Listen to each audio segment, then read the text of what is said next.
Suster, Oma, Opa, Ibu, Bapak, Saudara-saudari, secara khusus Romo yang kami hormati, Romo Agustinus.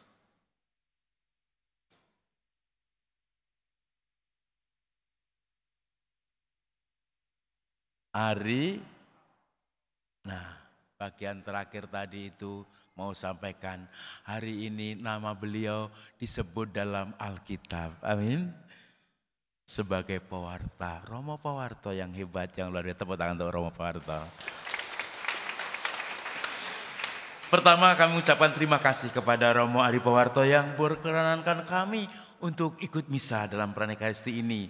Saya tadi sudah disinalkan dari Jogja datang ke Jakarta untuk boleh dikatakan menyapa Bapak Ibu sekalian.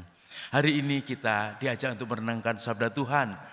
Pada hari Minggu biasa ke-25 kita diajak untuk mensikapi hidup. Bahwa hidup ini adalah pilihan. Mau bahagia atau menderita itu pilihan. Mau berbuat baik atau berbuat tidak baik pilihan dalam hidup kita. Tetapi Tuhan mengajak kita untuk berbuat baik.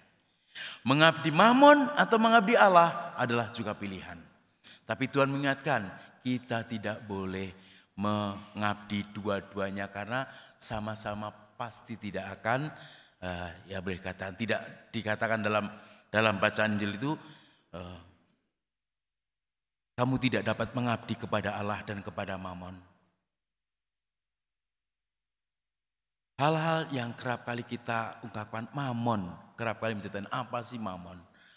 Harta duniawi, boleh dikatakan apapun yang ada dalam diri kita itu bisa jadi Mammon. Kalau kita menghambakan diri kepada yang ada itu, maka Allah mengingatkan kepada kita. Tujuan hidup manusia bukan untuk mengejar dan mengumpulkan Mammon.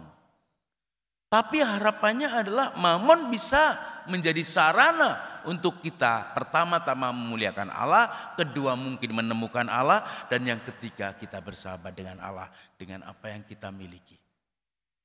Tetapi biasanya ada ungkapan yang Tuhan Yesus juga ingatkan, di mana hartamu berada, disitulah hatimu. Kita juga diingatkan dalam situasi yang demikian itu.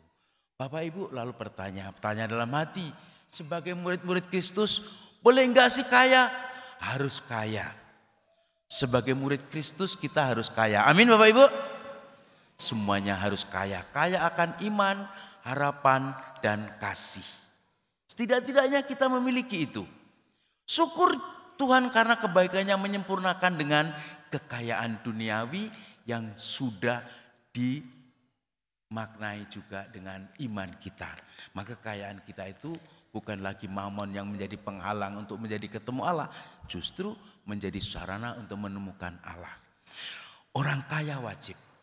Murid Kristus harus kaya. Orang kaya adalah partner Allah dalam karya keselamatan. Orang kaya itu adalah partner Allah dalam karya keselamatan. Amin. Bapak Ibu semua berjuang menjadi partner Allah dalam karya keselamatan. Dengan apa yang kita miliki, kita dipanggil jadi partner Allah untuk menjadi tanda karya keselamatan Tuhan. Maka apa yang kita miliki semakin menjadikan kita bermartabat.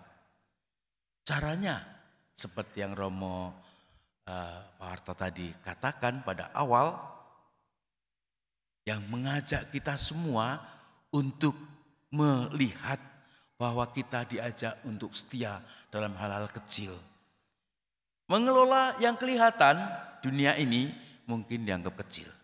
Tetapi di sanalah terukur martabat hidup kita. Ya kita bisalah menjadi orang kaya itu apapun bisa terjadi toh. Hitam bisa menjadi putih, putih bisa menjadi hitam. Tetapi Tuhan mau mengajak kita untuk semakin bermartabat di hadapan Tuhan. Dengan apa yang kita miliki, semakin kemuliaan Tuhan ditampakkan. Untuk itu, kita diingatkan jangan sampai mempergunakan orang lain hanya untuk kepentingan kita. kritik sosial pada kitab Amos. Hanya karena mau mengumpulkan mamon tadi sampai mengorbankan orang lain.